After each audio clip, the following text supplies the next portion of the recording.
page Yudchet Amoud Aleph. Et on est en train de parler du fait qu'après que Anshe Knesset Agdola ont établi les brachot de la Mida, on n'est plus en position de pouvoir ajouter comme on veut. Amar Rabba Bar Bar Chana Amar Rabbi Yochanan Yudchet Amoud Aleph. המספר בשבחו של הקדוש ברוך הוא יותר מדי נעקר מן העולם. Quelqu'un qui encore une fois chante les louanges d'Hachem trop, il est déraciné de ce monde. שנאמר, היסופר לו כי ידבר, אם אמר איש כי יבולה.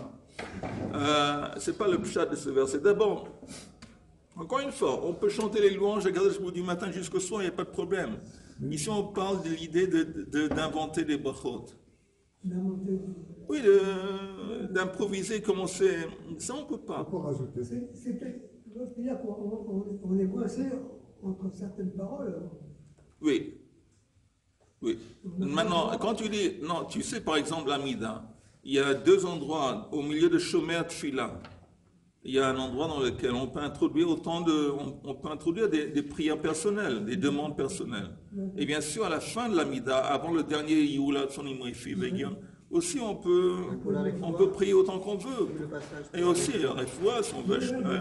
Donc il y a dans l'Amida. Mais on ne parle pas encore une fois. Si quelqu'un il est seul, il fait hitbo des doutes, il est seul, il veut verser, il veut, comment on dit, l'ishpoch et libo. Verser son cœur. Hein? Verser son cœur. Épancher. Oui, épancher son cœur dans des supplications, dans les prières, dans les chants de louanges. Et au contraire, c'est très bien. Mais si on parle encore une fois d'inventer des brachot, ça c'est fini. On n'est pas en position de faire ça. Anshe Knesset Agdola, il faut savoir, parmi eux, il y avait des... Il y a une prière parmi les Shemonetzré, il y a une prière personnelle. On peut ajouter. Dites-lui qu'il faut être réveillé quand je parle. Il vient de parler. Il vient de le dire. Il vient de parler. Le réveil est difficile. Quand on est en France. On est en France maintenant. On est revenu en France. C'est là, je suis là. Darash, allez. Darash Rabbi Yehuda, Ish Kfar Giboria. V'amrila Ish Kfar Gibor. Chaim. Maïd Yertiv, quel est le sens de ce verset dans Tehillim? Lecha Dumia Tehila. À toi, c'est à toi, Hachem, Dumia. Dumia, le silence. Tehila, c'est un chant de louange. Pour toi, Hachem, le silence, c'est un chant de louange. Sama de Kula Mashtuka. Le Sam, ça veut dire la médecine ultime, c'est le silence. Mashtuka araméen pour shtika. Donc on voit encore une fois le silence à quelqu'un. Kiat Rabdim Yama Amri B'Marav, on a dit en Israël, Mila B'Sela Mashtuka B'Trein. Si on va acheter des paroles, si le prix d'une parole c'est Sela, or le prix du silence c'est 2. Si, encore une fois, la valeur d'une parole, ça coûte Sela, le prix du silence, il est 2 fois plus cher. Le silence, c'est important. C'est toi. Voilà. Kra'al pe loyatsa. Alors, on avait dit que si, dans la Mishnah, que si quelqu'un dit la Megillah oralement, et il n'est pas en train de le lire du texte, il n'est pas quitte. La grande demande Minalen, d'où est-ce qu'on apprend ça? Amar Rabba Atia Zechira. Il y a une Xera Shava basée sur le mot Zechira, se rappeler. Ktiv Hach, c'est écrit ici dans la Megillah, Vayamim Ha'elen Nizkarim, ces jours-là de Purim vont être rappelés. Uktiv Hatem Ketov Zot Zikaron Besefer. Et dans le contexte de la bataille de Yoshua contre Amalek, dans la Torah c'est écrit, inscrivez ça, Zikaron, dans un livre. Alors, la Gemara fait une Xershava de Zikaron et elle dit, Malahalan Besefer, Afkan Besefer. Donc, dans la Megillah, quand c'est écrit, ces jours vont être Nizkarim, vont être rappelés. Rappeler, ça veut dire Besefer. Ça veut dire qu'ils vont être inscrits sur un parchemin. Mais comment tu sais que le rappel dont parle le verset dans la Megillah, Yamim Nizkarim, comment tu sais que Zechira, ça parle de récitation, Kriyahi. Dilma, Iyun Ba'alma. Peut-être c'est simplement Iyun. Iyun, c'est une. Non, c'est une. Approfondir. Au niveau des pensées, c'est une. Se recueillir sur. Ou se penser, à penser. Qui dit que c'est une récitation? La Gemara dit Losal Kadatar, ne pense pas une telle chose. De Tanya Zechor. Parce que dans le verset qu'on avait cité avant, dans un autre, c'est écrit Zechor. Rappelle-toi de ce que Amalek t'a fait. Alors, Zachor Yechol Belev, Shehu Omer Lotishkach. Quand c'est écrit n'oublie pas, Harei Shichachat Alev Amour. Quand la Torah te dit n'oublie pas, là on parle n'oublie pas, ça veut dire que tu n'oublies pas de ta tête, au niveau des pensées. Au niveau des pensées, n'oublie pas. Ha'amani Mekayem Zachor. Donc le mot Zachor, forcément, ça parle d'une récitation. Encore une fois, je répète, juste pour être sûr que tout le monde a compris. Quand c'est écrit, parce que nous, on veut savoir le mot Zechira, ça veut dire rappelle-toi. Rappelle-toi, c'est pour être compris au niveau n'oublie pas. N'oublie pas, rappelle-toi, n'oublie pas. Et comme il y a un verset qui parle d'Amalek qui dit Lotishkach, Lotishkach, ça veut dire pas oublier. Alors, si ça, c'est ne pas oublier, alors quand c'est écrit « rappelle-toi », ça veut dire quelque chose d'autre que ne pas oublier. Rappelle-toi, ça veut dire récite. C'est la récitation de ce qui s'est passé dans la Megillah. Maintenant, la Gemara dit « Kra'at Targum lo yatsa ». Si quelqu'un a lu la Megillah en disant dans une traduction en araméen, il n'est pas quitte. Heichidame, la Gemara essaie de comprendre de quoi on parle. Heichidame, il aime d'echtiva mikra vekar et la targum. Si on parle d'un texte qui a été écrit en hébreu, mikra, et le type il l'a lu en traduction. Haïnu alpe, mais ça c'est déjà, on sait déjà que c'est interdit, parce que s'il est en train de réciter quelque chose, mais ce n'est pas la lecture, ce n'est pas la chose qui est écrite sur le parchemin, c'est écrit en hébreu. Et lui, il lit ça en Targum. Ça veut dire qu'il est en train de lire oralement. Donc on sait déjà, on a déjà un autre enseignement qui nous dit qu'on n'a pas le droit de lire ça oralement. Alors, l'otzricha d'echtiva Targum, vekarela Targum. On parle d'un cas où peut-être la Megillah serait écrite en araméen, il va le lire en araméen, et ça c'est interdit. On ne peut pas lire la Megillah dans une autre langue. Aval korinota le louazout belaz. Mais c'est écrit dans la Mishnah qu'un louazout, c'est un étranger. On pourrait lire la Megillah à un étranger dans sa langue. Si, encore une fois, s'il y a un Français qui ne comprend pas, hein? Étranger juif. Bien sûr.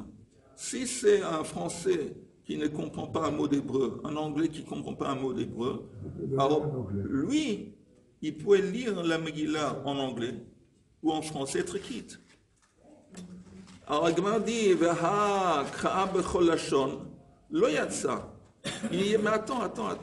C'est écrit dans la Mishnah que s'il a lu la Megillah dans n'importe quelle langue, bechol lashon, lo yatsa, il n'est pas quitte. Rav et Shmuel de Amri Tarvaï, les deux ont enseigné Belaz Yevani. Quand est-ce qu'on dit qu'on pourrait lire la Megillah dans une autre langue? On parle spécifiquement de l'ancien grec. Belaz Yevani. Heichidame, de quoi on parle? Il aime d'echtiva ashurit. Encore une fois, si tu me dis qu'on parle d'un cas où la Megillah est écrite en hébreu, ashurit, et on le lit en grec, encore une fois, on sait que c'est invalide parce que haïnu alpe. Parce que si tu lis pas selon l'écriture, il savait que ta lecture, c'est une lecture orale. Et on sait qu'on n'a pas le droit de lire oralement la Megillah. Donc, ce n'est pas le cas. Quand on essaie de chercher un cas, où est-ce que c'est autorisé de lire la Megillah en grec? אמר רבי אחא, אמר רבי אלעזר, שכתובה בלעז יוונית. Apparemment, on parle d'un cas où la Megillah elle-même est écrite en ancien grec. ואמר רבי אחא, אמר רבי אלעזר, מניין שקראו הקדוש ברוך הוא, ça c'est en parenthèse, מניין שקראו הקדוש ברוך הוא ליעקב אל. Où est-ce qu'on voit qu'Akadosh Baruch Hu a appelé Yaakov Avinu El, שנאמר, ויקרא לו, c'est très malsain, tu sais ce que tu es en train de manger. Le gâteau là, très malsain. Beaucoup de raisons. D'abord, c'est la farine blanche. Ensuite, c'est comment on dit, c'est fait mitougan avec de l'huile. Non, mais j'ai enlevé tout le sirop, il n'y a pas de sirop. Avec de l'huile. Ah oui. Et il y a plein de sucre. Mais tu sais quoi? Ni vu ni connu. On a la brioute. Je t'en achète pour toi. Vayikra lo. Alors, on cite le verset chez Nehemar. Vayikra lo El Elohei Israël. Alors, si on regarde le verset en entier, je vous lis le verset en entier. Vayatsev Sham Mizbeach, c'est Yaakov, Yaakov Avinu qui construit un autel. Vayikra lo Kel Elokei Israël. Apparemment, ça laisse entendre que Yaakov, il appelle le Mizbeach par le nom de Dieu. Alors la Gemara dit, de Isalka Da'atach, la Mizbeach kara le Yaakov El. Si tu penses que Yaakov est en train d'appeler le Mizbeach El, alors non, ça aurait dû être écrit dans le verset autrement, ça aurait dû être écrit Vayikra lo Yaakov mi baile. Vous entendez, ça aurait dû être écrit dans le verset Vayikra lo Yaakov Kel Elokei Israël. Vous êtes d'accord? Si c'est Yaakov qui est en train d'appeler le Mizbeach Kel, ça aurait dû être écrit Vayikra lo Yaakov Kel. Mais c'est pas écrit Vayikra lo Yaakov. Elle a Vayikra lo le Yaakov Kel. Plutôt, on a appelé à Yaakov El, ou Mikrao, et qui l'a appelé comme ça? Kel Elokei Israël. Mikrao Kel Elokei Israël. Donc on est en train de dire que Elokei Israël, il a appelé Yaakov El. Ok? Ok, ça c'est en parenthèse. Elokei Israël, il a appelé Yaakov El. Oui. Akadosh Baruch Hu, Elokei Israël, a appelé à Yaakov Avinu El. On dit Bnei Elim, Habul Hashem Bnei Elim, donner à Hashem, accorder à Hashem les fils de Elim, entre autres les fils de Elim. El, normalement, c'est un nom qu'on réserve à Hashem. Nahon. Mais oui,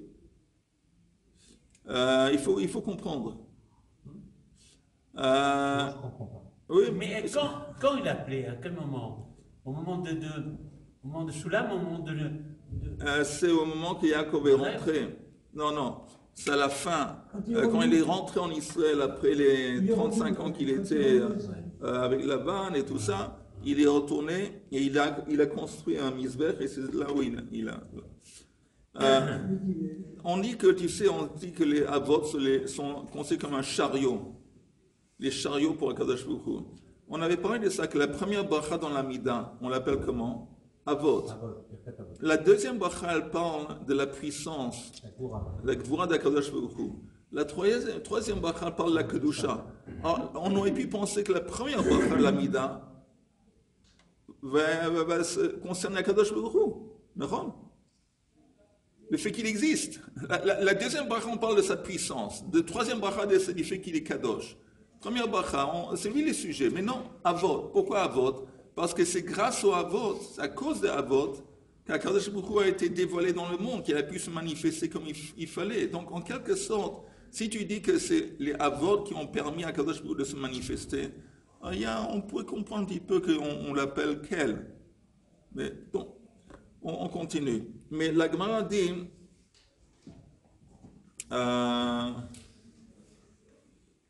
Meitivé, il y a une attaque. Kraa giftit, ivrit, ilmit, madiit, yevanit, lo yatsa. On avait dit que Rav et Shlomo ont dit qu'on pourrait lire la Megillah en ancien grec, en yevanite. Mais on a une braïta qui dit que si on a lu la Megillah dans ces langues différentes, giftite, ivrite. C'est quoi ivrite? Ivrite, c'est l'ancienne langue des Hébreux.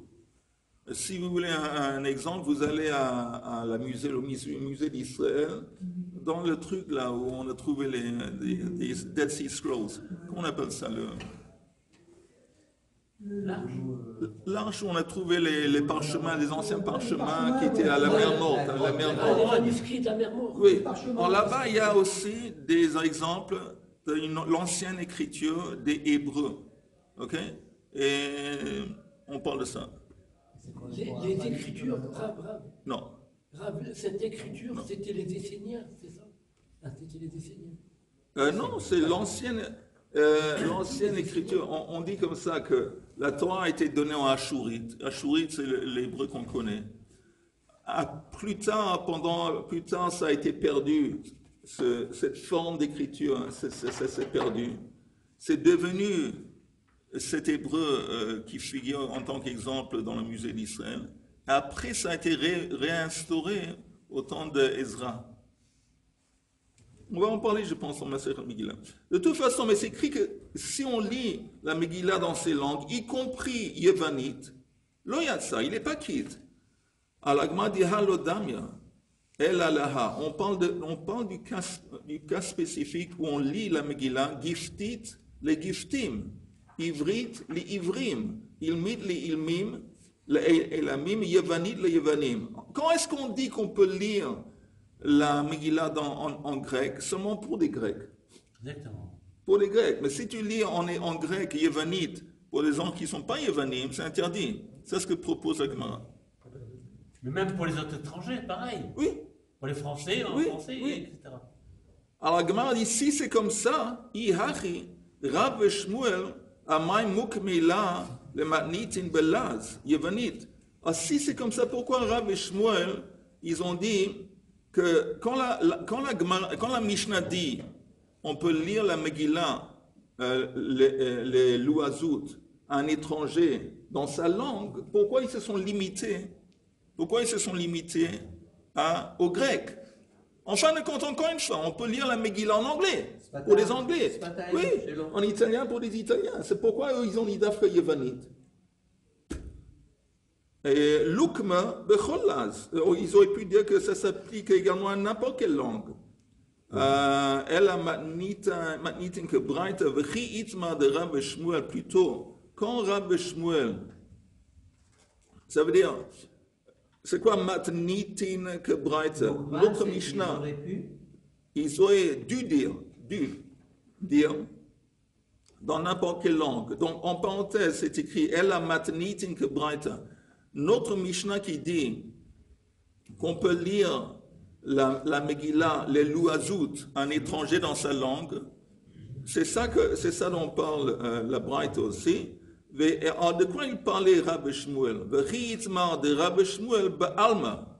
Il parle pas seulement de la Megillah, il parle de n'importe quels écrits du Tanakh. N'importe quels écrits du Tanakh pourraient être écrits en Yevanite.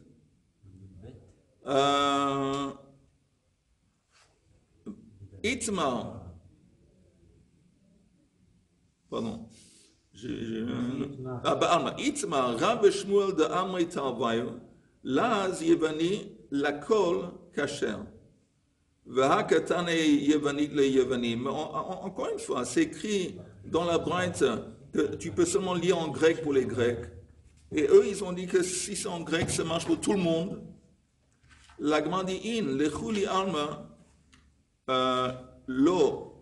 C'est vrai ce que tu dis, que lire la Megillah en grec pour des non-grecs, c'est invalide.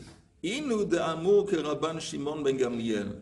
D'etnan, Rabban Shimon ben Gamliel Omer. In, c'est pas oui. Il n'y a pas de in ici. Attends. Ah non, oui. Hakatana Yevanit Yevanim. Qu'est-ce que ça veut dire pour ça? Je suis là.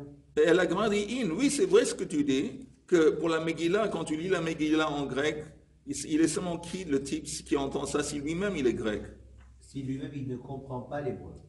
Et il est grec. Non, mais on s'en fout qu'il soit grec. Mais le truc, Non, c'est important. S'il est français, et on va lui lire ça en grec, il n'est pas quitte. Sa langue natale, Ah. sa langue natale, c'est le grec, il ne comprend pas l'hébreu. Il faut qu'ils comprennent. Mais c'est cachère, mais ce que je pose comme question, c'est c'est différent. Est-ce que le fait un Français qui comprend l'hébreu, qui sait lire l'hébreu, qui comprend, il doit lire en hébreu? Oui, absolument. En hébreu. Il n'est pas quitte. Pas quitte. Mais un Français qui ne comprend pas un mot d'hébreu, Oui. il pourrait, si on lui donne une traduction de la Megillah, Ah, oui. il lit la traduction en français, il est quitte. D'accord. Alors la Gemara dit oui, le chuli alma lo, pour n'importe qui, c'est invalide le grec. In hu da'amo que Rabban Shimon ben Gamliel, d'Etnan, qui a enseigné dans la Mishnah. Rabban Shimon ben Gamliel omer, af sfarim lo heitiru shi'ikatvu el hayavanit.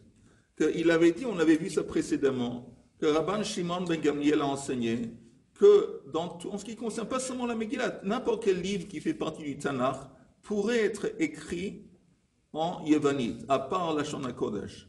Alors, si c'est ça qu'ils sont en train de dire, V'leimru halacha que Rabban Shimon ben Gamliel, ils ont qu'à dire, au lieu de dire ce qu'ils ont dit en grec, ils ont qu'à dire que l'halacha s'accorde avec l'opinion de Rabban Shimon ben Gamliel. Et la Gemara répond non. I amre halacha que Rabban Shimon ben Gamliel, hava mina hane mile sha'ar svarim, aval Megillah, on aurait pu penser que ça, s'il disait, Rav Shmuel, que l'halakha c'est comme Rabban Shimon ben Gamliel, on aurait pu penser que ça s'applique à tous les livres à part la Megillah. Pourquoi à part la Megillah? Alors, la Megillah, d'echtiv ba, kichtavam, comme c'est écrit, vous allez écrire la Megillah dans leur langage. Alors, on aurait pu penser, qu'en grec ça ne marche pas, que mashmalan. Que mashmalan, qu'en grec, ça marcherait. Voilà. Alors, j'espère. Je pas très bien compris. Non, je pas... Je vais te dire la conclusion, Chaim. Ouais. La conclusion est que tu peux lire la Megillah dans n'importe quel langage. Pour quelqu'un qui ne comprend pas l'hébreu, si c'est sa langue natale. Et selon Rabban Shimon ben Gamliel, de toute façon, aujourd'hui, ce n'est pas l'acham. Parce que quand on parle de Yevanite, on parle d'un grec classique qui a disparu. On ne sait pas de quoi on parle. On ne sait pas de quel grec on parle. Alors, comme on ne sait pas de quel grec, qu'est-ce que c'est Yevanite, aujourd'hui, de toute façon, il n'y a pas de halakha. La halakha ne s'applique pas qu'on peut écrire les livres du Tanakh en Yevanite. Parce qu'on ne sait pas. On a perdu ce Yevanite dont on parle.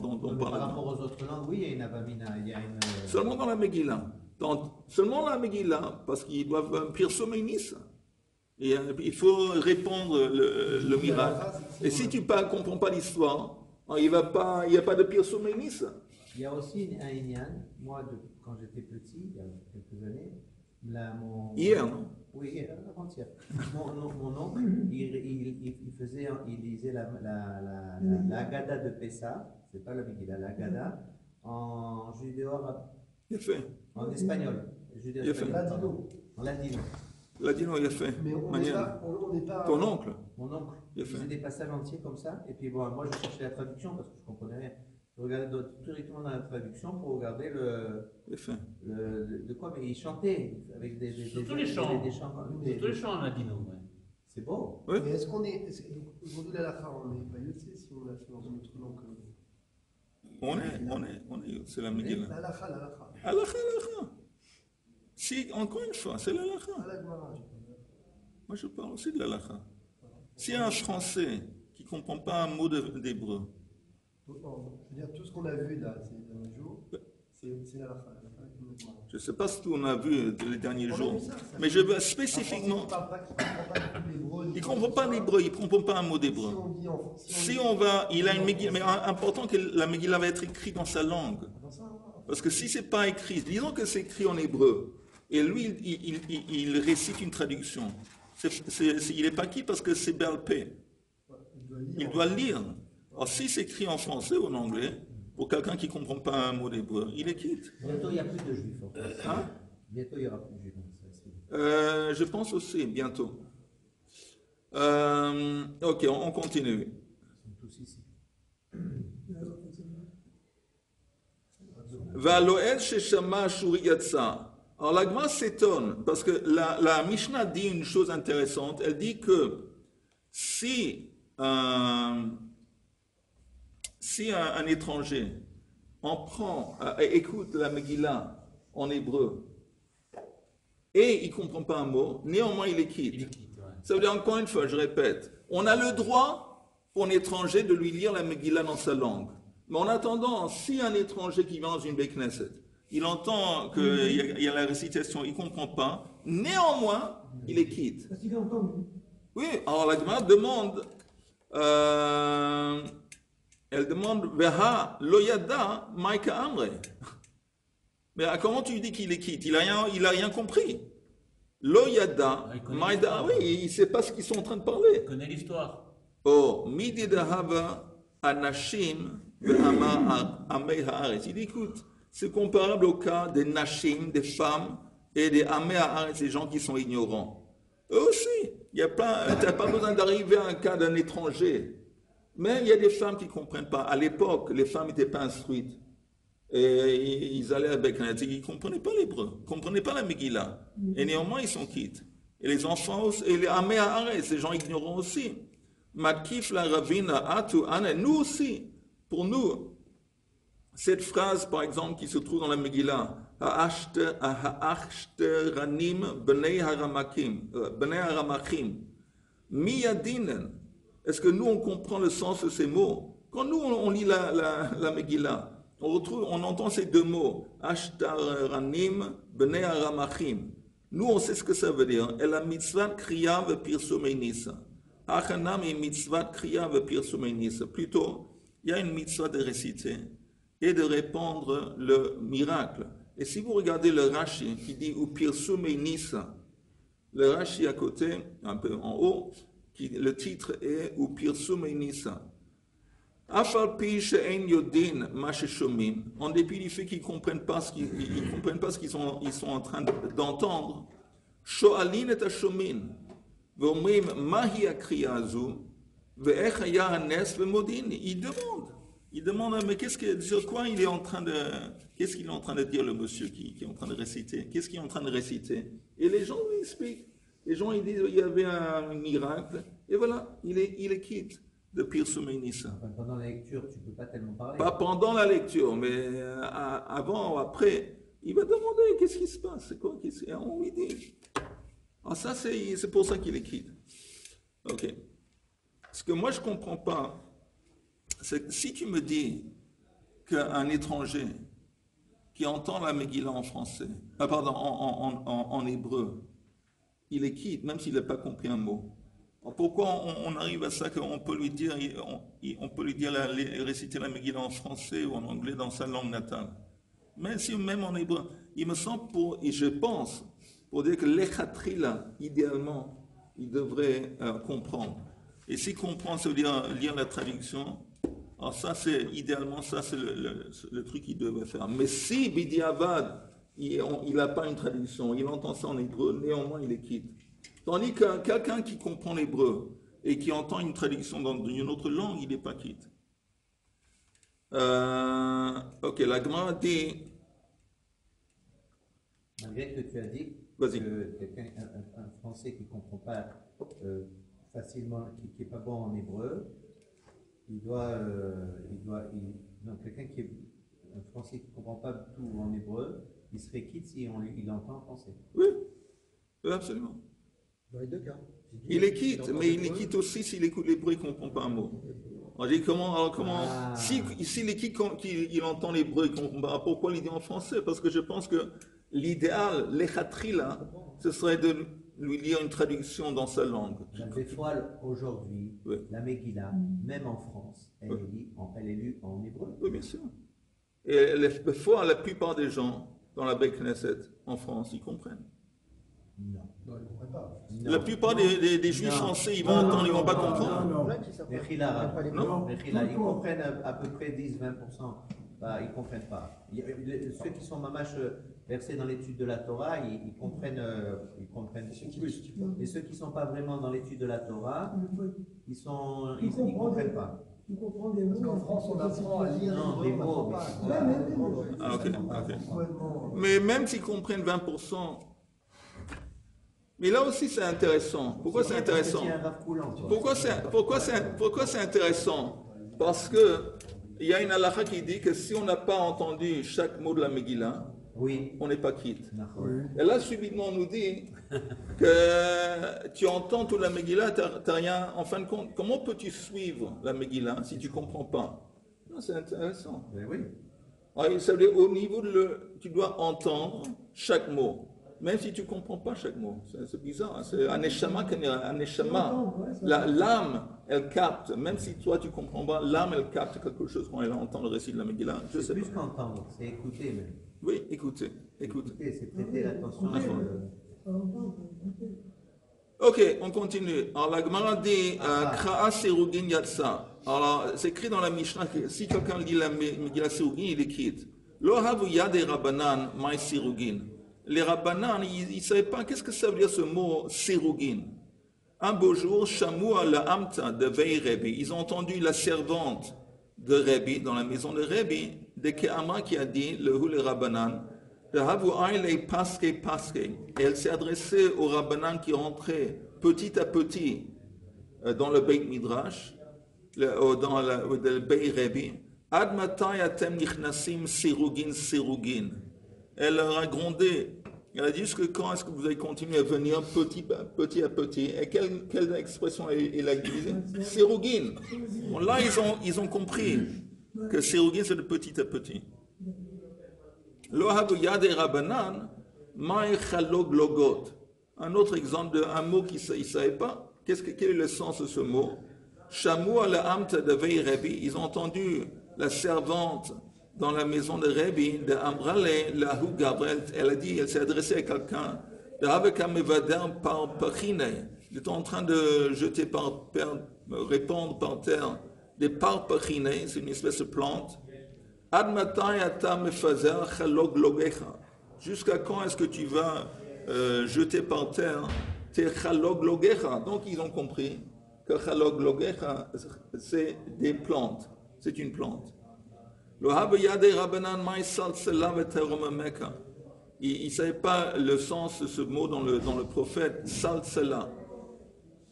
Et un jour, encore une fois, Shamu la Amta de Vei Rebbe, ils ont entendu ces fameuses servantes dans la maison de Rebbe, de Havat Amra Lahu Gavra, elle s'adressait à quelqu'un, d'Ava Meapech Bemazia.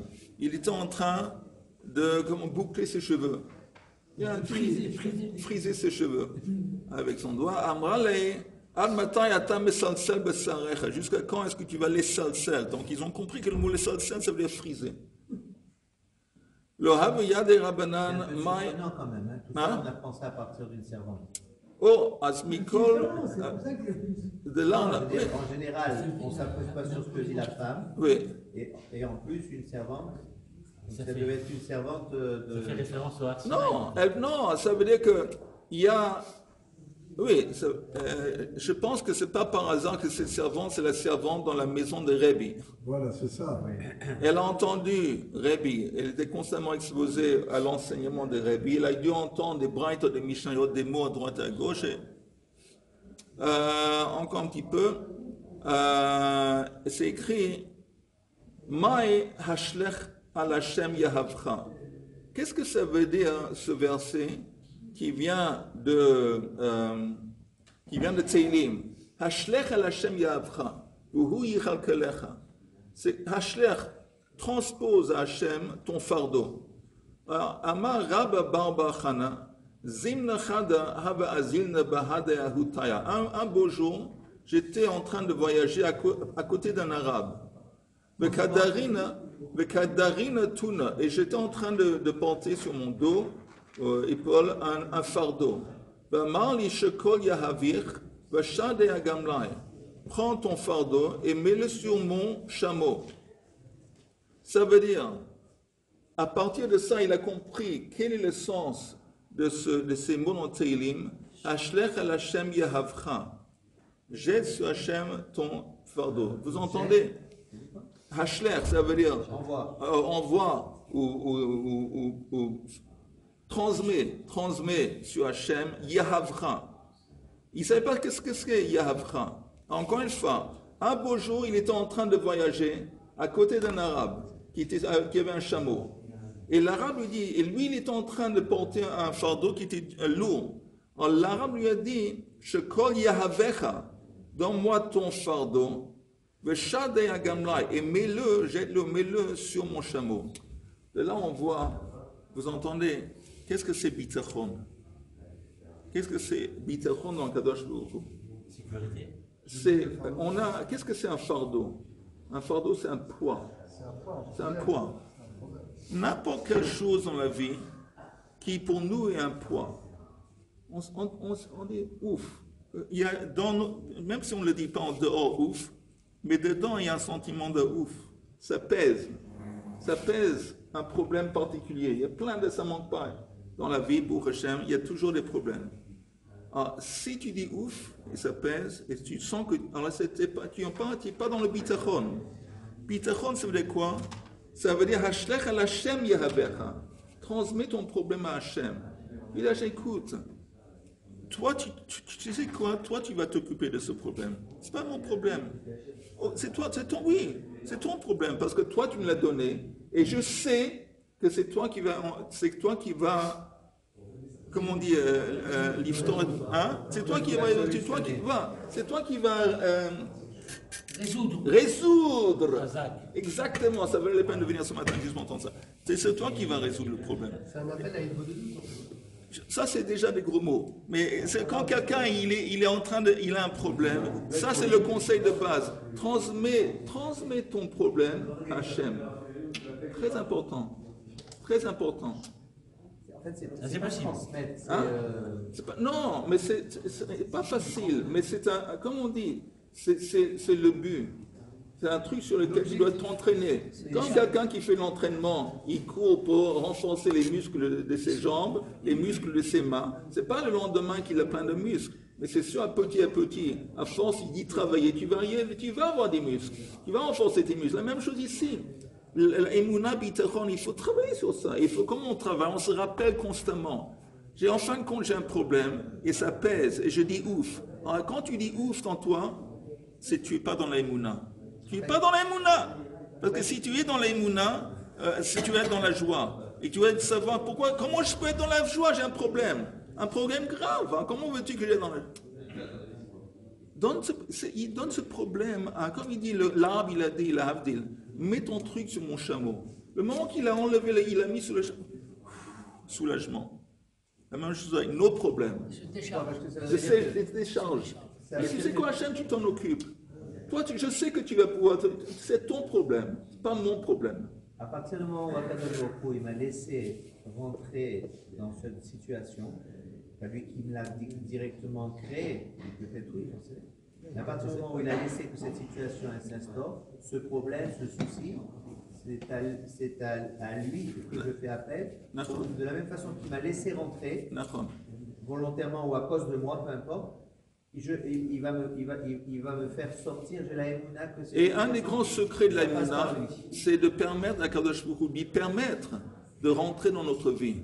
C'est ça. Ça veut quoi lui permettre? Parce que si tout le temps c'est sous contrôle, ça veut dire que moi je m'en occupe, le docteur s'en occupe, Sal s'en occupe, Bibi s'en occupe, c'est sous contrôle.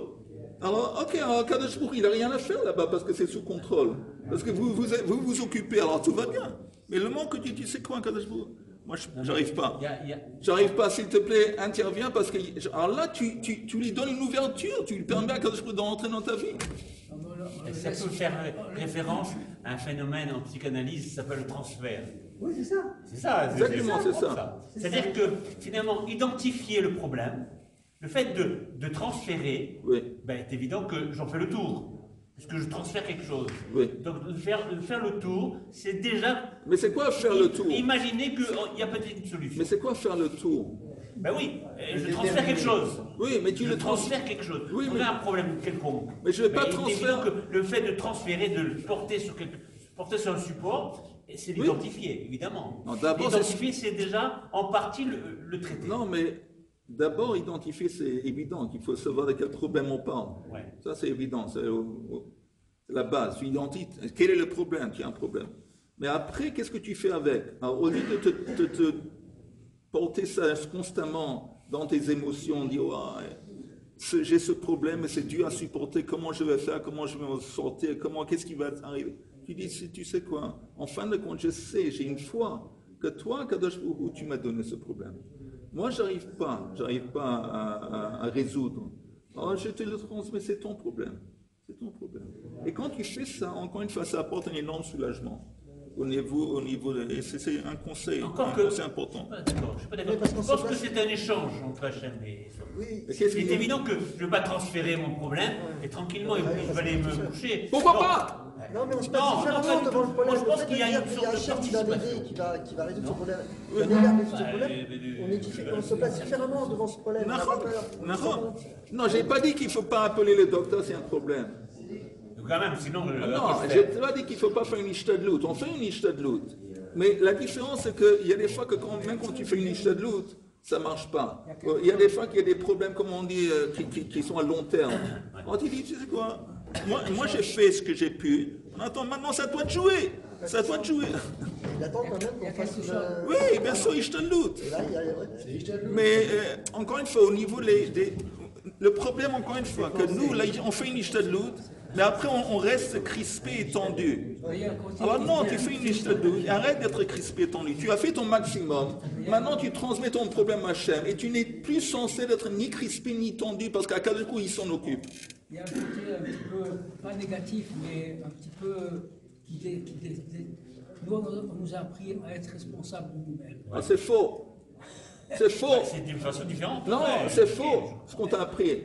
Tu n'es pas responsable. Tu n'es pas responsable de ta vie. Et on te dit tout le temps, tu sais quoi, prends responsabilité. Qu'est-ce que prendre responsabilité? Tu sais comment... Tu es responsable de tes actes. Non, mais là, il te dit différent. Tu es responsable. Non. Alors, de transférer quelque chose à quelque chose qui te dépasse, il faut d'abord déterminer qu'est-ce qui te dépasse. Alors non, Eli, je vois que je vais devoir te prendre en main. Oui. Je vois que je vais devoir te prendre en main. Grave. Grave.